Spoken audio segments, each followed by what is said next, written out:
sederhana, anak itu adalah titipan Allah. Kalau pian mengalami krisis, pernahkah pian lapor? Ya Allah, titipan pian ya Allah, susunya habis ya Allah. Pernah pian lapor itu? Kenapa mesti malu? Ya Allah, pempesnya habis ya Allah. Pernah ya gitu? Tidak pernah. Harus tahu benar-benar dengan Allah.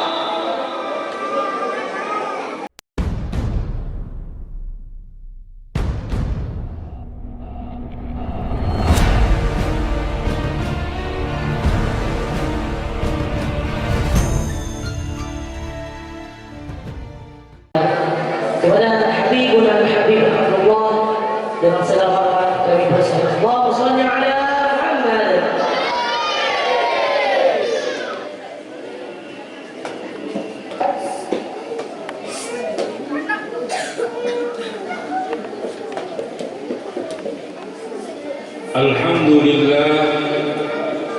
الحمد لله الذي أسرى بعبده ليلا من المسجد الحرام إلى المسجد الأقصى الذي باركنا حوله لنريه من آياتنا إنه هو السميع البصير.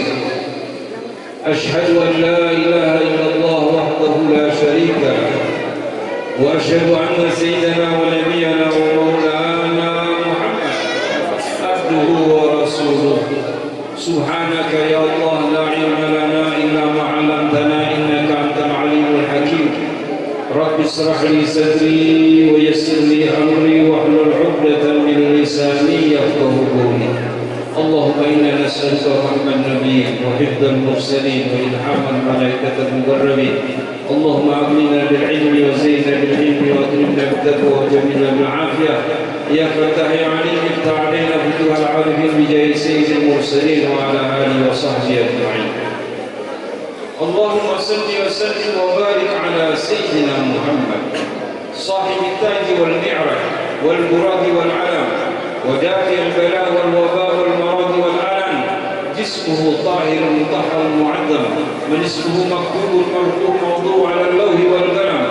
شمس الضحى بدر الدجى نور الهدى مصباح الظلام.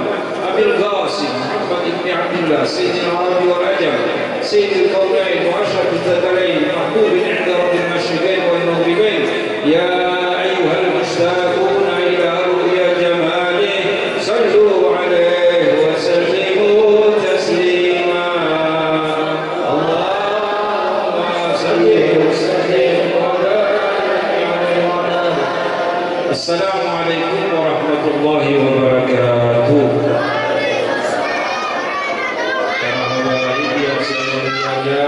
Para alim ulama, para hadirin dan hadirat yang senantiasa diberikan curahan rahmat dan berkah Allah. Alhamdulillah atas taufik hidayah inayah ma'unah daripada Allah lah kita dikumpulkan dalam rangka berwata'awanu 'alal birri wat taqwa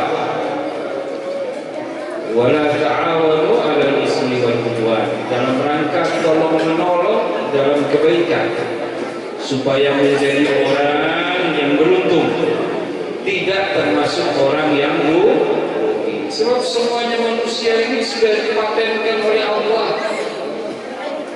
Jadi orang yang rugi siapapun dia.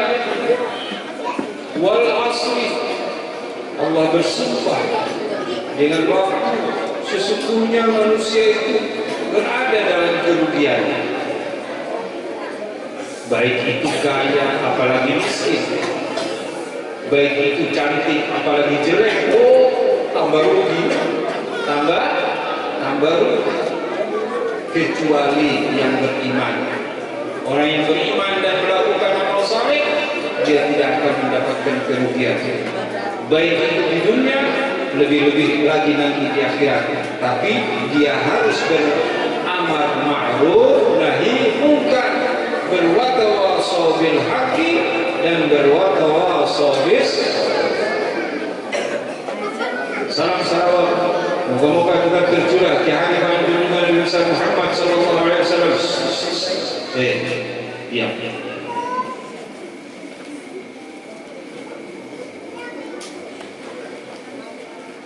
Panutan sapa guru kita, mudah-mudahan kita berharap memohon kepada Allah masukkan kita dalam gerbong besar umat baginda Nabi sallallahu alaihi wasallam yang Rasulullah sebagai lokomotifnya dan akan membawa kita menuju Darussalam di bawah bendera liwa'ul hamdi la ilaha illallah Muhammadur. Ini malam acaranya banyak. Saya bingung mana yang mesti saya maju duluan ini. Mulai tasmiyahan, habis itu acara haul, habis itu peresmian majelis taklim dan TPA-nya, habis itu Isra Mi'raj 4 hadirin. Berarti 4 jam, kalau satu jam 4 jam. Dia buat ya, saya yang dia tidak buat itu loga-loga di atas itu. Baik hadirin yang dirahmati Allah, kita mulai. Ini peristiwa Isra dan Mi'raj merupakan ilmu Allah. Allah telah berfirman di dalam Al-Quran surat Al-Kahfi terakhir, Qul law kana al-bahru midadan li kalimati rabbi lanafida al-bahru qabla an tanfada kalimatu rabbi walau ji'na bimithlihi madada. Katakanlah, jikalau laut itu diibaratkan tinta untuk menuliskan ilmunya Allah, maka laut itu akan habis, sedangkan ilmunya Allah tidak akan habis tertulis walaupun didatangkan lagi laut seperti itu. Jadi kalau mau membahas tentang Isra dan Mi'raj, mulai dari zaman baginda Nabi sampai sekarang tidak habis-habis. Rahasia-rahasianya masih banyak dan banyak lagi hadirin. Jadi hadirin mulai saja dari urusan tasmiyah. Urusan tasmiyah. Nama itu mengandung arti yang luar biasa. Nama adalah pengharapan. Nama adalah doa. Jadi jangan kalian percaya kalau ada orang bilang apa arti kata sebuah nama. Jangan. Nama itu berarti. Coba kalau kalian kasih nama anak kalian setan, panggil tiap hari setan. Tidak lama jadi setan benaran. Ya pernah saya tasmiyah di daerah Kerang. Anaknya dikasih nama Tony. Saya bilang, nama Tony dari mana? Ada di Quran. Di Quran ada nama Tony. Saya bilang, saya baca dari muka ke belakang, dari belakang ke muka, tidak ada ketemu Tony. Ada di A'udzubillahi minasyaitonir. Setan jadi setan benar. Nama itu harus punya arti. Kalau tidak punya arti, cari tabarukannya, cari tabarukan, keberkahan dari orang-orang saleh yang dulu memiliki nama itu. Seperti yang terjadi pada datuk saya, Abdullah bin Husain bin Tahir, itu punya murid bernama Muhammad bin Husain Al-Habsyi, ada daripada pengarang Maulid Habsyi Simtud Durab. Sama gurunya betul-betul takdim takriman. Gurunya menyuruhnya dia untuk berdakwah keliling Hadramaut dengan syarat tiap malam satu desa, tidak boleh sampai Mina, harus pindah. Sehari satu desa, tidak boleh pindah. Akhirnya sampailah beliau di desa Shibam, tempatnya bakal jadi ibu Habib Ali. Orang-orang pada tertarik. Bagaimana supaya membuat ini Habib ini menginap? Jalan satu-satunya adalah menikahkannya. Sebab kalau orang menikah itu paling tepat. Jadi dia kalau punya anak nikah pagi atau malam nikah, jangan langsung pulang balik ke rumah, tidak boleh. Tidak boleh, paling kurang 3 hari di rumah si perempuan. Tapi biasanya kita itu kadang-kadang sampai 7 hari penyesuaian, baru undang mantu berikut. Diizini sama gurunya, minta izin, permintaan dari orang-orang desa Shibang untuk Habib Ali itu dinikahkan dengan namanya Ibu Alawiyah bin Hadi Al-Jufri, ibu daripada Habib Ali Al-Habsyi. Ringkas cerita, di dalam satu majlis duduk murid yang bernama Muhammad bin Husain Al-Habsyi di hadapan gurunya. Sampai-sampai takliman dia mengatakan bahwa surga saya itu ada di desa Masile. Kenapa dia mengatakan begitu? Karena gurunya dari Masile. Karena taklimannya sama guru, dia mengatakan surga saya ada di Masile. Jadi kalau dia takliman sama guru dia, surga saya ada di Sekumpul. Nah, umpama begitu harus menautkan diri, mengaitkan diri. Siapa lagi yang kita mengaitkan diri untuk mencapai syafaat Rasulullah, mencapai ridhonya Allah, kalau bukan kait-mengkait dari gerbong ke gerbong. Satu waktu datang utusan kepada Habib Muhammad, ya Habib, Syarifah telah melahirkan seorang anak lelaki. Langsung si Habib bilang kepada gurunya, ya Syekh, istri saya melahirkan anak lelaki, saya minta Syekh memberikan nama. Langsung Habib Abdullah bin Husain bin Tahir mengatakan, ya Muhammad, saya kasihkan nama anakmu itu Ali. Ali, sederhana saja, 3 huruf, Ali. Tapi ada tapinya, tidak sembarangan Ali. Ali yang tabarrukan kepada Al-Imam Syekh Ali Khalaf Qasam, yang kedudukannya, yang makamnya sungguh luar biasa. Sudah bukan rahasia umum lagi bahwa kecintaan Al-Imam Ali Khalaf Qasam kepada Rasulullah sungguh luar biasa, sehingga setiap orang pada saat waktu salat selalu kepingin di belakang Al-Imam Ali Khalaf Qasam. Kenapa? Hanya kepingin untuk mendengar jawaban Rasulullah di dalam salat. Sebab setiap Al-Imam Ali Khalaf Qasam sampai di at-tahiyat mengucapkan assalamu alayka ayyuhan nabi wa rahmatullah wa barakatuh, itu menunggu jawaban daripada Rasulullah. Setelah ada jawaban waalaikumsalam ya Syekh, maka dia lanjutkan wassalamu alaina wa ala ibadillahis shalihin. Coba nanti sembahyang terus assalamualaikum, tunggu jawaban. Insya Allah 5 tahun dari jawaban. Terus jadi patung sudah. Kayak Sunan Kalijogo gitu ya. Tapi siapa tahu, jangan berkecil hati, semua punya peluang untuk mendapatkan salam dari Rasulullah. Yang penting menjaga hati, qalbun salim. Ini hadirin tabarukan. Nah, mudah-mudahan anak yang tadi ditasmiyahi dengan niat dan harapan menjadi anak yang saleh, dengan membawa nama yang penuh berkah, Muhammad Nafis Hamidan, Muhammad yang berguna, yang bernilai. Nafis Hamidan, yang cerdik, yang tampan. Wah, pokoknya kepingin. Cita-citanya orang tua yang begitu, hadirin. Kadang-kadang bisa mengalahkan sesuatu.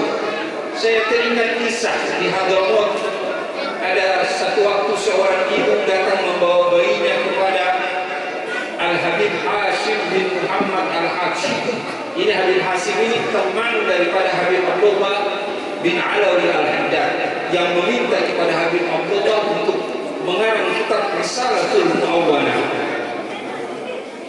Ini ibu datang membawa anak, ya Habib, tolong yang tasmiyahi.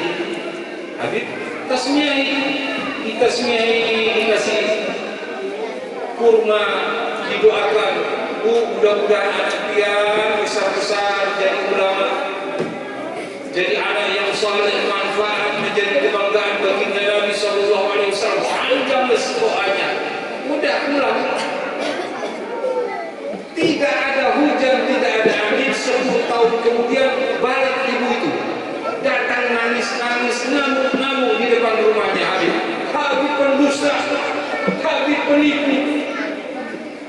Katanya Habib keluar, ada apa bu? Teriak-teriak di depan rumah. Ibu perlu sama Habib. Iya saya perlu. Saya mau bilang Habib itu penipu, Habib pendusta. Masuk-masuk deh bu. Nanti didengar tetangga, gak enak bu. Masuk nangis-nangis. Habib keluar, ada apa bu? Ada Habib, dia ini penipu, dia ini pendusta. Masalahnya apa bu? Tenang, kasihkan minum. Minum ibu. Apa salah saya bu? Iya, dia ingat tak 10 tahun yang lalu saya bawa anak saya ke sini. Dia doakan, dia bilang nanti anak saya besar-besar jadi ulama, jadi orang yang berguna, manfaat, jadi kebanggaan Nabi. Ingat itu doa saya. Tidak bisa, sekarang anak saya mati. Hah? Urusan mati itu bukan urusan saya. Tidak, pokoknya saya minta ganti. Harus sesuai dengan doa pian. Harus sesuai dengan doa. Tunggu. Pian bilang katanya besar-besar jadi ulama, ini dia 10 tahun mati. Di mana? Sekarang sedang dimandikan, dikafani. Jadi sempat-sempatnya ngamuk datang sama Habib bilang pendusta gara-gara anaknya mati, sedang dikafani sekarang. Habib bilang sebentar bu, dia tunggu. Masuk ke kamar hadirin yang dirahmati Allah. Habib salat 2 rakaat, mohon kepada Allah, ya ayyuhalladzina amanu ista'inu bis-sabri was-salah wa innaha lakabiratun illa 'alal khashiyin. Jadikanlah sabar dan salat itu sebagai penolong. Hal yang demikian itu berat memang, tapi kecuali untuk orang-orang yang hatinya khusyuk, yang selalu menghadap kepada Allah, itu sesuatu yang ringan. Ini urusan nyawa. Habib salat 2 rakaat memohon kepada Allah. Tak kuat dengan omelannya, bama-mainnya si ibu ini. Tak kuat. Aku dibilang pendusta, padahal urusannya Allah, bukan urusanku. Doa sih doa, tapi urusannya itu urusan Allah. Habis berdoa, ayo kita ke sana. Jalan. Langsung sampai sana sudah mulai dibungkus, hadirin dikafani. Habib datang langsung dipukuli pahannya. Ya walad, gum, berdiri. Begini orang yang kafani lari sana, lari. Mayat hidup, lari. Jadi hadirin, bukan suatu hal yang istimewa sampai seorang nabi dikatakan Tuhan hanya gara-gara bisa menghidupkan orang mati. Padahal itu biiznillah. Umat baginda Nabi, ulama baginda Nabi bisa. Ulama ummati ka'ambiya Bani Israel, kata Rasulullah. Ulama umatku seperti nabi-nabi Bani Israel pangkatnya. Bagaimana kisahnya umat daripada Nabi Allah Sulaiman mendatangkan istana singgasana Ratu Balqis dengan sekejap mata terfuk, membuka kemudian menutup singgasana. Umat baginda Nabi Habib Abdullah bin Alawi Al-Haddad lebih dari itu yang didatangkan cuma singgasana kursi. Habib Abdullah bin Alawi Al-Haddad pernah menarik rumah 5 tingkat dari India, ditarik sama Habib Abdullah Haddad sampai ke depan Masjid Tarim. Gara-gara apa? Gara-gara seorang ibu yang mengeluh datang meminta tolong kepada Habib, anak yang mau dinikahkan hilang. Tak tahunya dibawa lari jin ke India. Jin bawa lari ke India sama Habib, rumahnya sak jin-jinnya di dalam ditarik. Setelah Jumatan waktu itu peristiwanya, setelah Jumatan ditarik sama Habib Abdullah bin Al-Haddad ke depan. Gemetar jin di atas gedung. Anaknya disuruh turun. Subhanallah, ini itu umat baginda Nabi hadirin. Lebih wa ummatuhu khairal umam. Ini umat yang sebaik-baiknya umat hadirin. Jadi kalau urusan karamah itu kita tidak mau buka-buka. Yang penting istiqamah khairun min alfi. Akhirnya apa yang terjadi? Itu hadirin. Jadi dia itu sebagai orang tua itu harus punya hati itu terpaut dengan ulama, dengan tuan-tuan guru yang akan menuntun dia ke jalan ridha Allah Subhanahu wa taala. Dan selalu berhusnudzon kepadanya. Kepada ulama jangan sampai bersuudzon. Bahaya.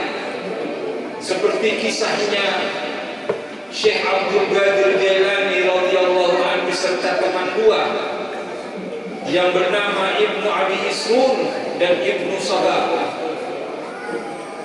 Diajak oleh Syekh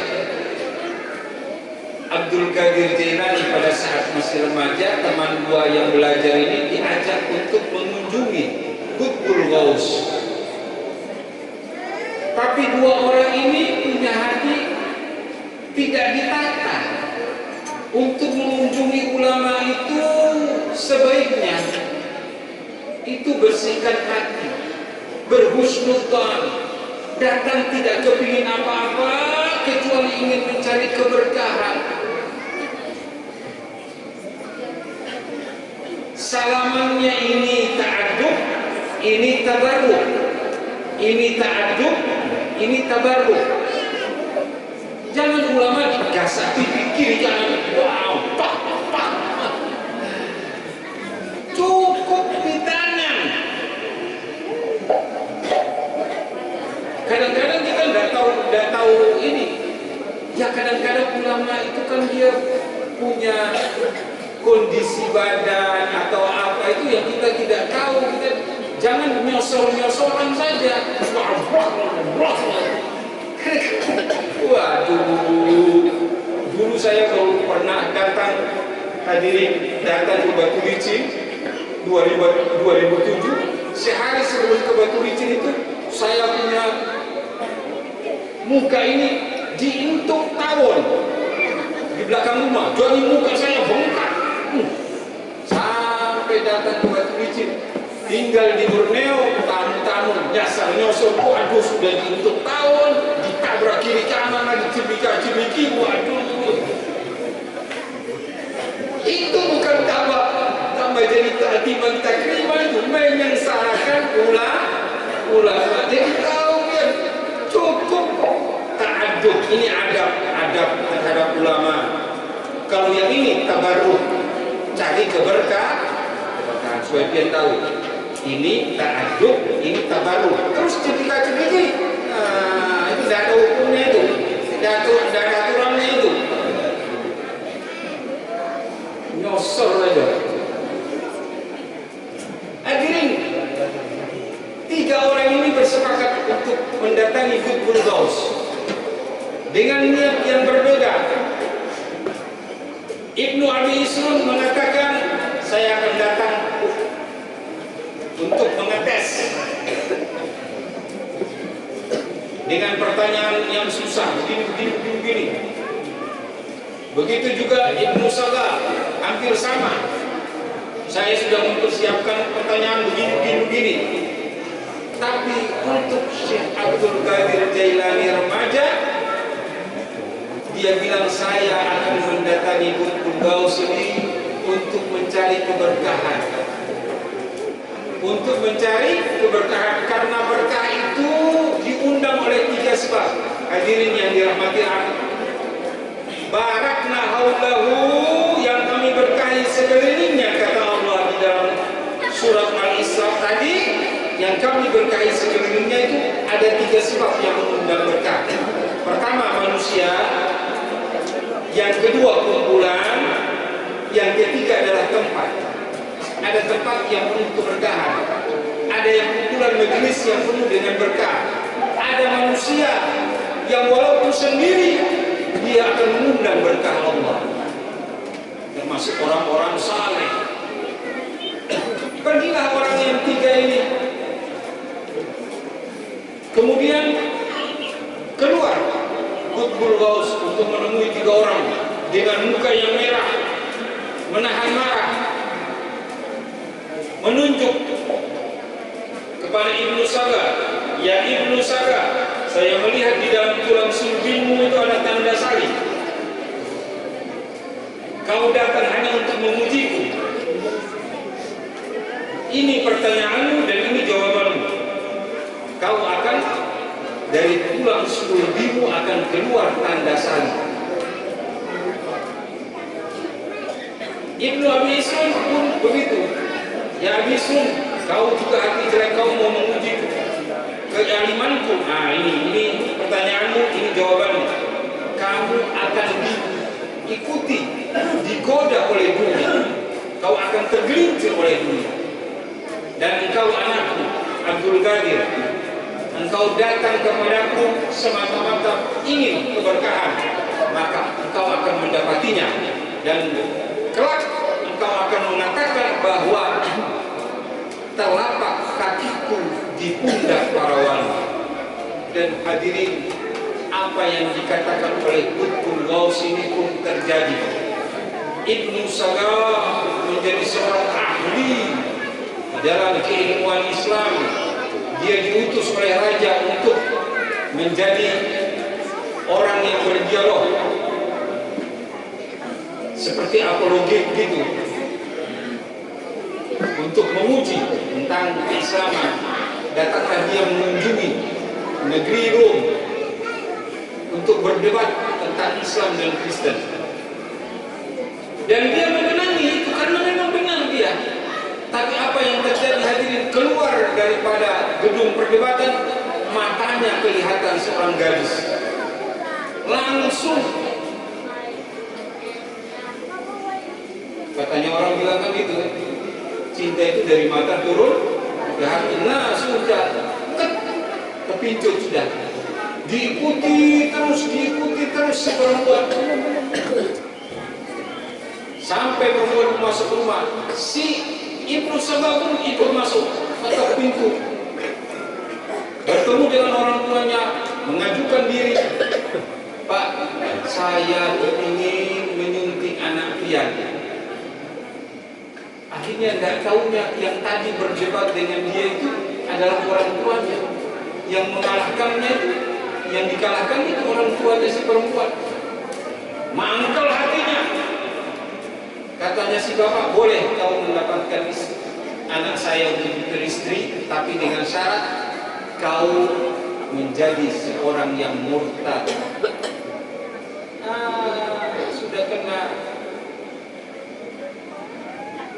Kenapa? Kaculahannya daripada Qutbul Ghaus hadirin.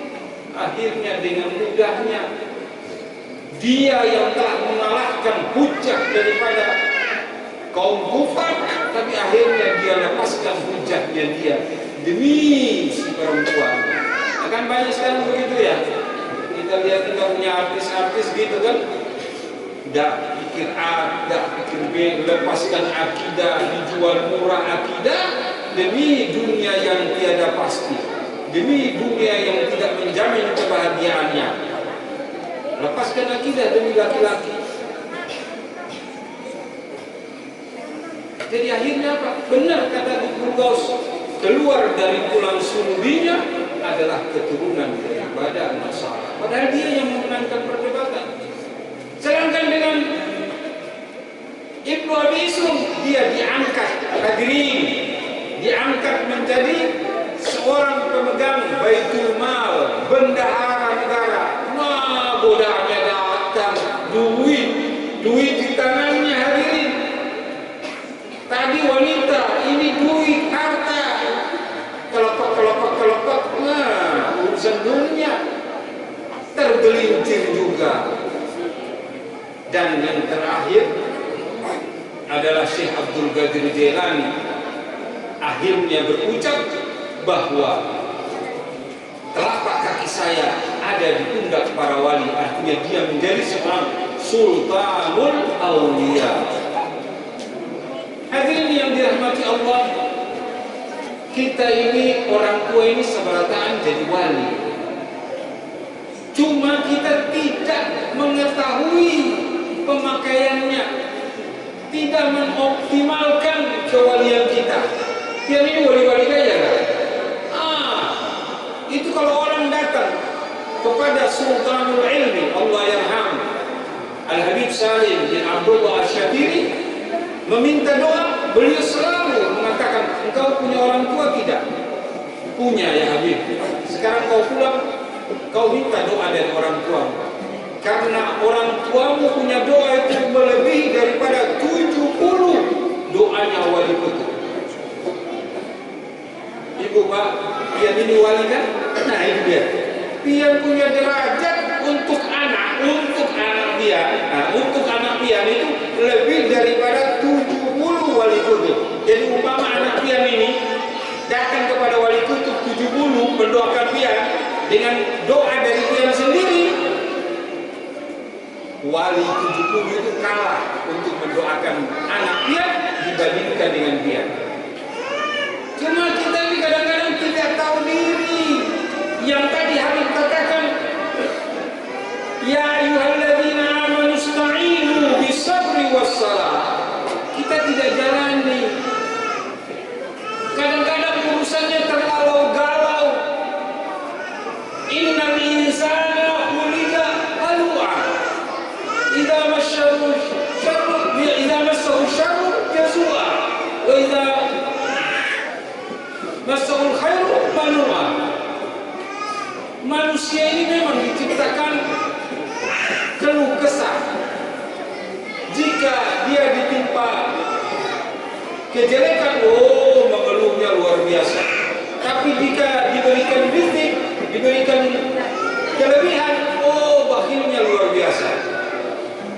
Illal musallin, kecuali orang-orang yang menetapkan diri untuk selalu ingat kepada Allah. Salat itu silah, tali penghubung antara dirinya dengan Allah. Jadi orang tua itu ya kadang-kadang kita kurang menempatkan diri. Ada anak kita yang nakal itu cepat-cepat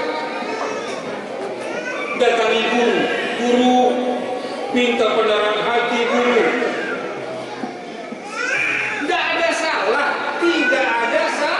Tidak ada salah, benar itu.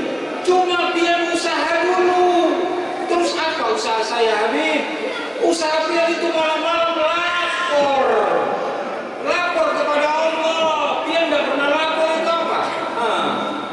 Tidur tok ngorok tok malam-malam. Laporannya tidak pernah. Lapor, ya Allah, titipan dia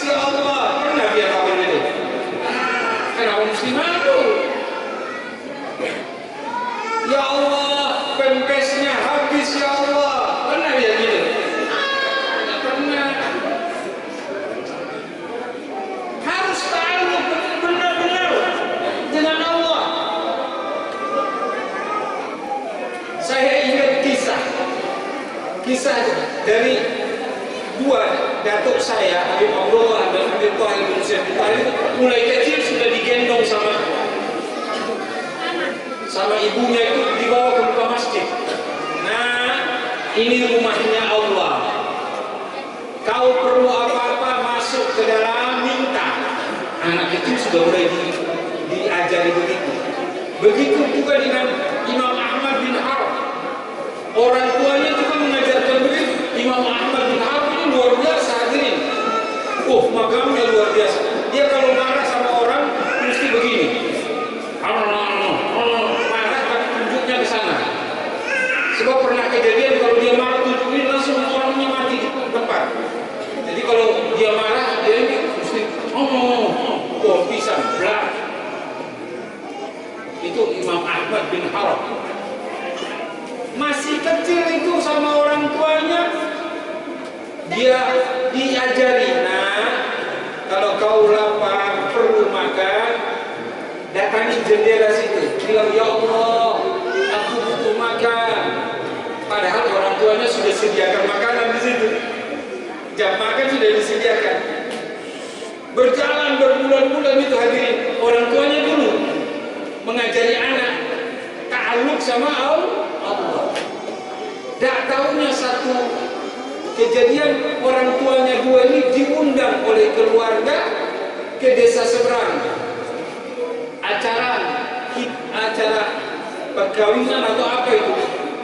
Berangkat orang tua, Ahmad ditinggal, lupa meninggalkan makanan. Jangan makan hadirin, keliputan orang tua, ya Allah bagaimana nasib anakku Ahmad, bagaimana. Jadi Ahmad ya biasa datangi jendela, ya Allah saya lapar, ya Allah saya perlu makan. Muncul makanan hadirin. Orang tuanya sudah kebingungan. Datangi anak, kemarin kau makan tidak? Tidak, saya makan seperti biasa. Di mana kau makan? Ya katanya itu di belakang jendela. Subhanallah, mulai ketahuan ini anak sudah mendapat magam, tawakal kepada Allah. Jadi memang diajari hadirin dari kecil itu, selalu diajari. Kalau memang belum sampai di situ, ajari anak dulu. Anak-anak kita coba kelihatannya mulai dari A sampai Z. Coba perhatikan siapa yang punya cita-cita jadi wali Allah. Satu toh. Yang lain kepingin jadi dokter, jadi tentara, jadi polisi ya. Jadi wali Allah. Ini langsung anak-anak siapa ini? Perlu dicatat ini. Langka hadirin, langka. Saya punya murid 750, tapi nggak ada yang kepingin cita-cita jadi wali Allah. Nggak ada. Ini langka ini, luar biasa ini. Langsung angkat sana. Berkah gunung segumpul, amin. Hadirin yang dirahmati Allah.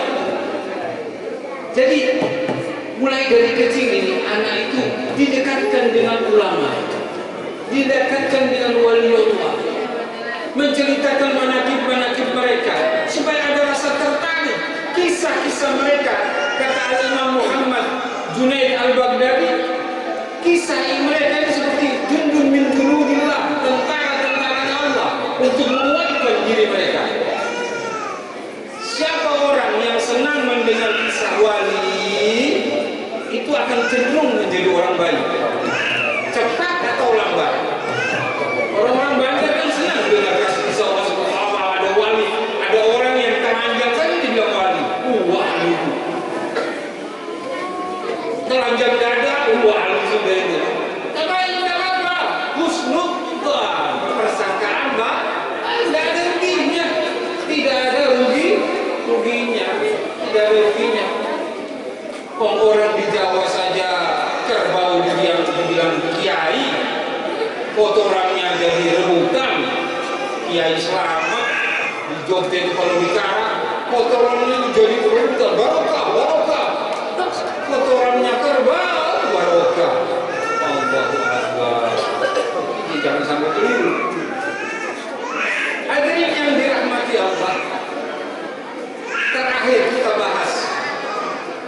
Isra dan Mi'raj. Salat itu suatu hal yang sungguh luar biasa. Sebelum salat saja hadirin, sebelum salat kita memulai awal dengan berwudu. Dengan berwudu. Wudu yang sempurna akan memudahkan salat yang sempurna. Salat yang sempurna akan menjadikan hidup kita sempurna, disempurnakan oleh Allah. Yang tahu ada satu kisah tentang wudu ini. Jangan anggap enteng urusan wudu. Wudu ini silahul mukmin, bentengnya, perisainya seorang mukmin. Sampai Allah berfirman kepada Musa alaihissalam, ya Musa, jikalau engkau tidak berwudu, kemudian engkau mendapatkan kemudaratan, jangan salahkan aku. Sampai begitu.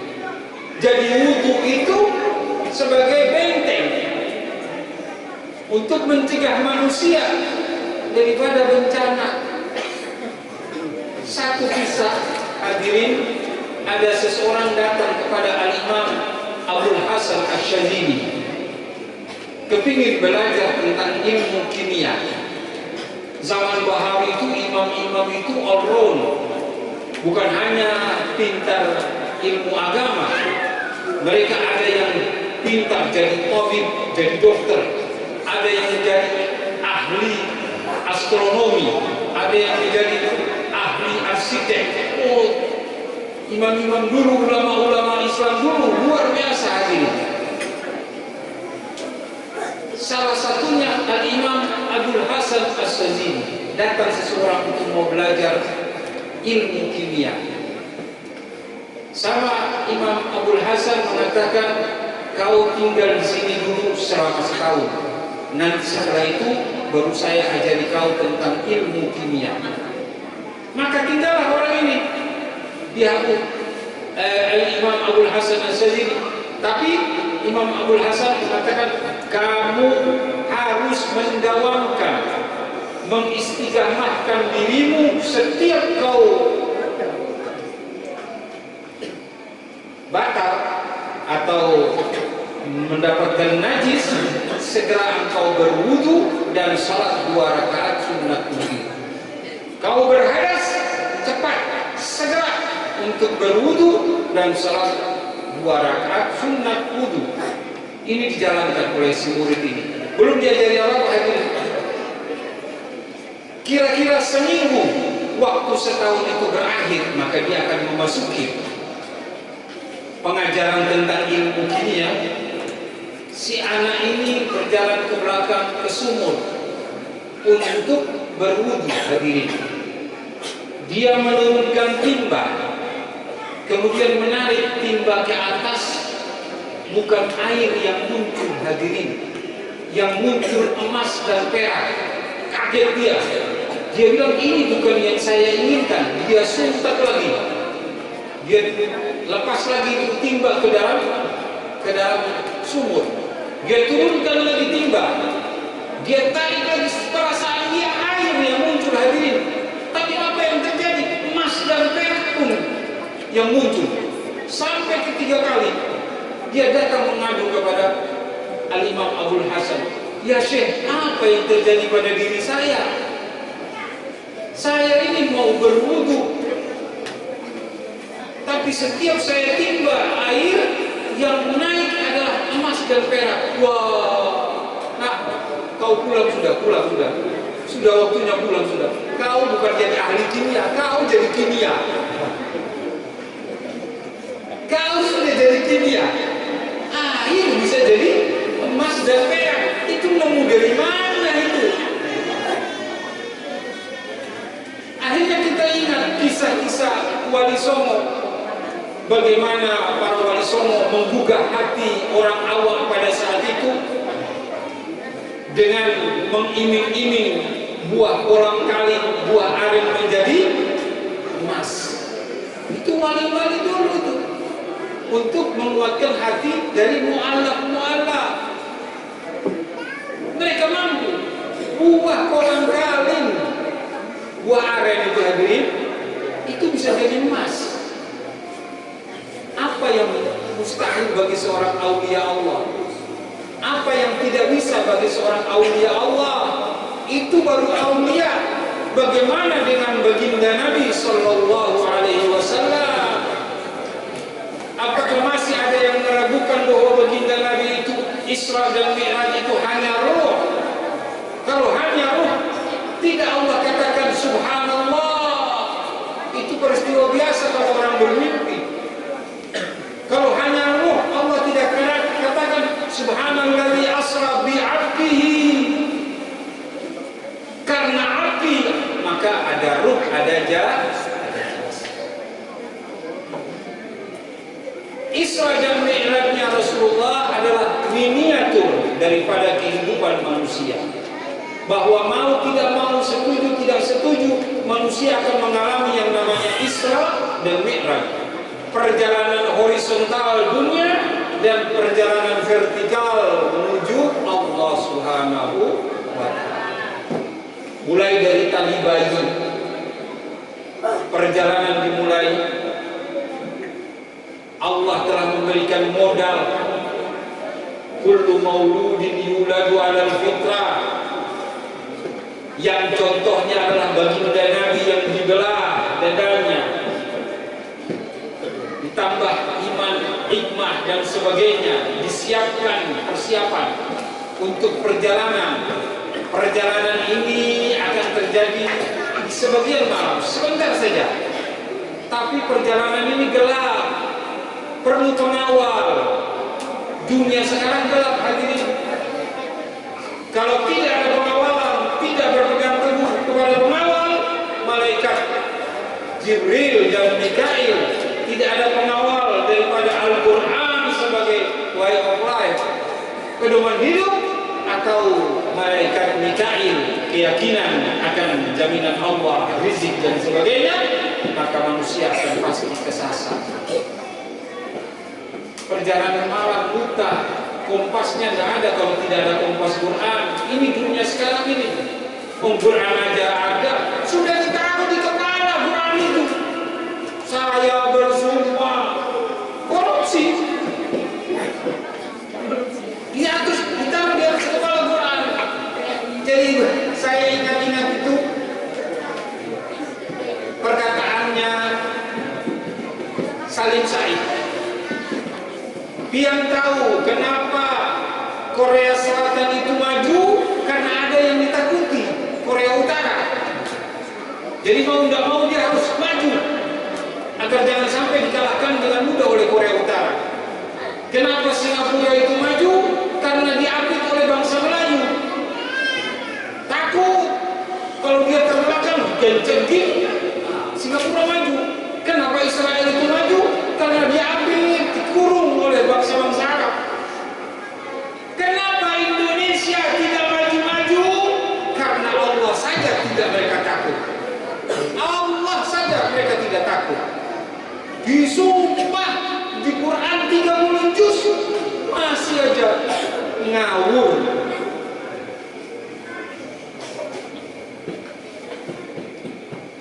Ini hadirin, perjalanan ini mau tidak mau, setuju tidak setuju akan dijalani. Dan mungkin bayi itu kembali lagi ke perut ibunya. Dia akan melaksanakan perjalanan, dan perjalanan itu tidak mulus. Akan ada halangan, rintangan, ada godaan dari kiri, godaan dari kanan. Ya Muhammad berhenti dulu, tolehlah kami. Dari kanan Yahudi, dari kiri juga begitu, orang-orang yang sesat. Kiri tidak mempan, kanan tidak mempan, dari depan hadirin. Ya Muhammad berhenti dulu. Siapa yang menghadang dari depan? Dunia.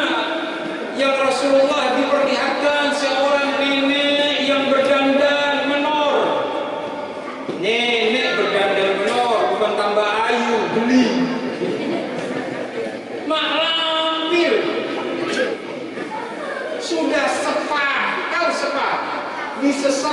terus dilepas.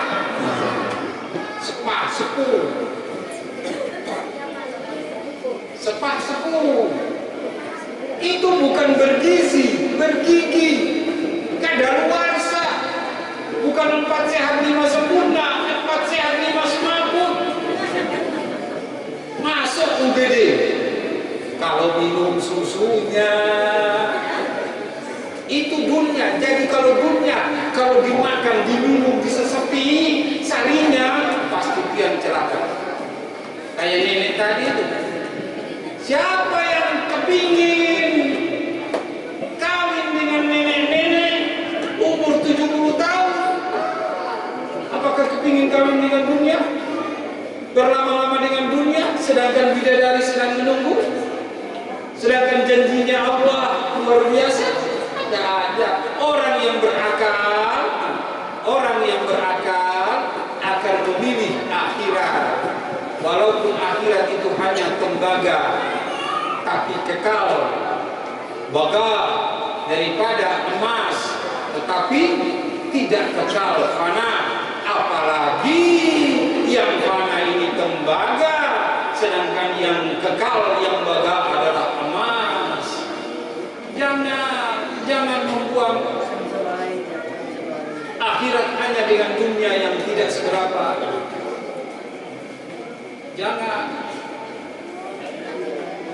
Emang hadirin, kita ini sudah mendapat hadiah yang besar, yang Rasulullah sebagai wakilnya, yaitu salat 5 waktu. Itu hadiah, hadirin.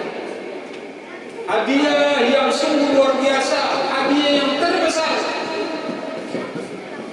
Kalau bukan hadiah, tidak mungkin Rasulullah diundang. Kalau hadiahnya biasa-biasa saja, dikirim lewat DNP. Karena hadiahnya luar biasa, hadiahnya besar, pemenangnya diundang. Pemenangnya diberikan transportasi yang istimewa. Pemenangnya didampingi pengawal supaya jangan sampai kesasar. Itu hadiahnya. Apa hadiahnya? Salat. Tapi sudahkah kita menjadikan salat itu sebagai hadiah? Cara pandang kita itu sebagai hadiah? Tidak ada. Kita anggap salat itu kewajiban. Jadi berat, hadirin. Jelas-jelas teriak-teriak muazin. Muazin teriak-teriak. Hayya 'alas salat, hayya 'alal falah. Mari mendirikan salat, mari menuju kemenangan. Orang menang itu pasti dapat hadiah. Hadiahnya itu salat itu. Tapi kita masih lalai, tidak tahu nilai hadiah. Kita ini punya derajat, bisa makan. Klasifikasi kita ini seperti monyet, disodorkan pisang dan berlian. Akhirnya yang kita pilih pisang. Tidak tahu nilai hadiah. Berlian ini bisa beli kebun pisang. Kita ini seperti balita yang tidak punya akal, dikasih permen dan uang 1 kop. Ini permen. Kita ini seperti orang gila, disodori nasi bungkus dan duit 1 gempok, 10 juta, 100-an itu. Pian mau tahu orang gila atau tidak, pian coba dengan itu. Nasi bungkus dan duit 1 gempok. Kalau dia itu milih duit, bukan gila dia. Bukan gila, gila bohongan itu. Orang gila itu tidak tahu duit, tidak tahu nilai duit, tidak tahu nilai duit.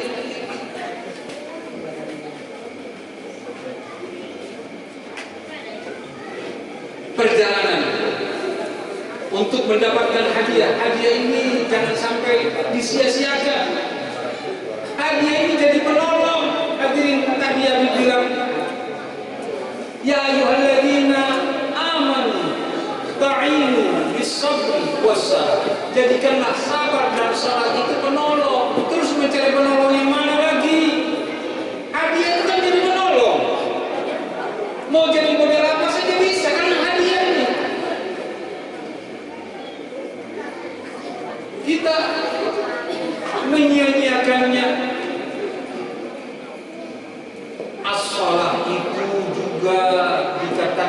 sebagai syukur.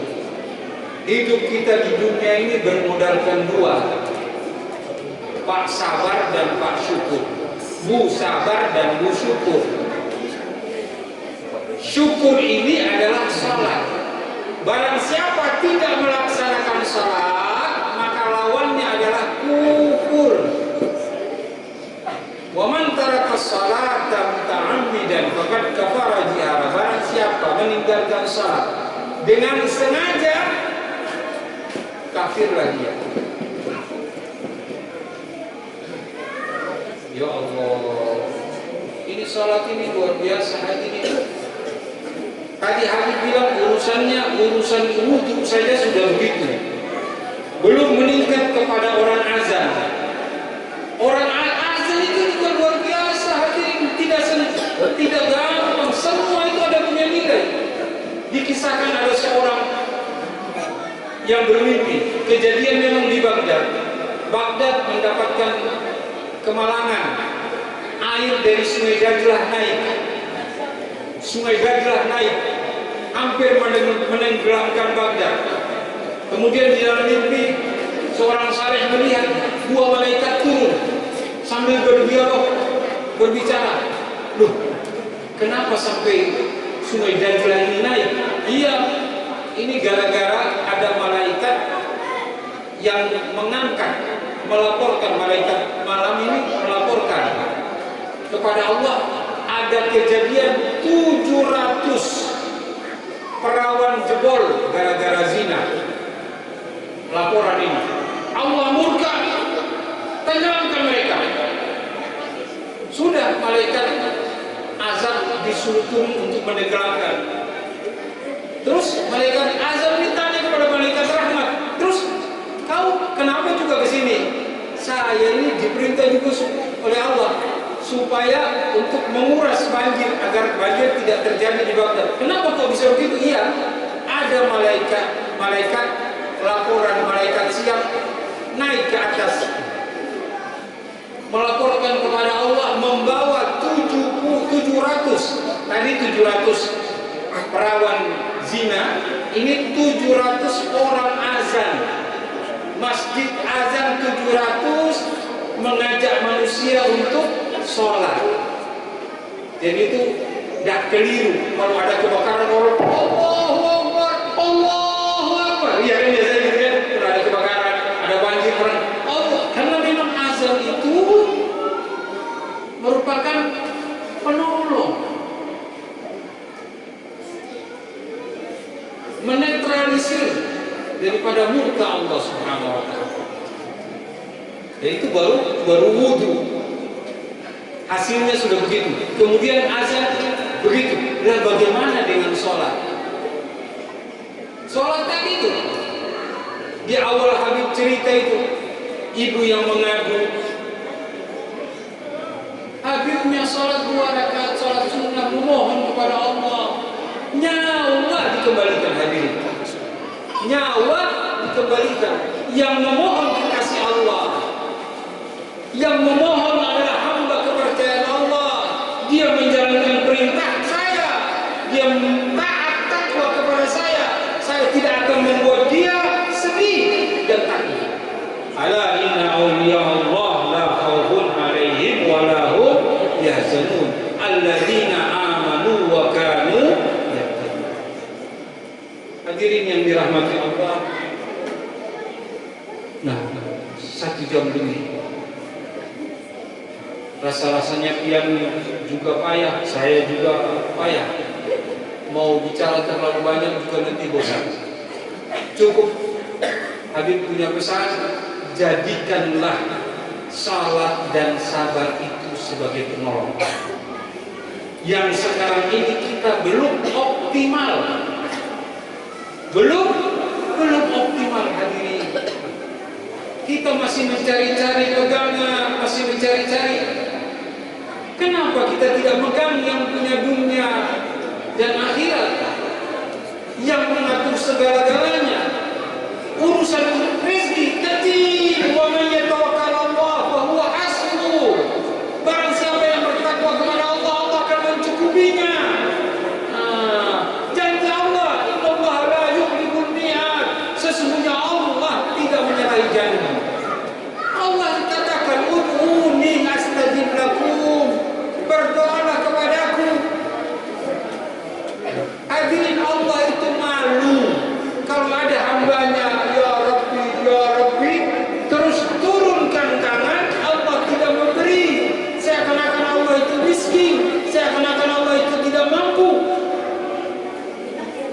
dia nggak sungguh-sungguh. Sungguh-sungguhlah berdoa, sungguh-sungguhlah berharap dan memohon. Tidak ada hal yang berat, tidak ada hal yang mustahil. Semua bagi Allah, kun fayakun, jadi maka jadi. Hadirin, mudah-mudahan yang sedikit ini bermanfaat.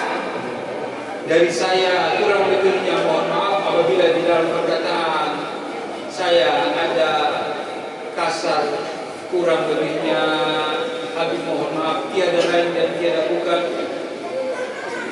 Niat Habib adalah pian sadar untuk menjadikan salat itu sebagai penolong, sebagai mutiara, sebagai sesuatu yang paling berharga untuk umat baginda Nabi. Hadiah sudah diambil jauh-jauh, kan sudah dipakai hadiahnya. Ya bungul bintangku kita ini. Kurang lebihnya mohon maaf. Wassalamualaikum warahmatullahi wabarakatuh.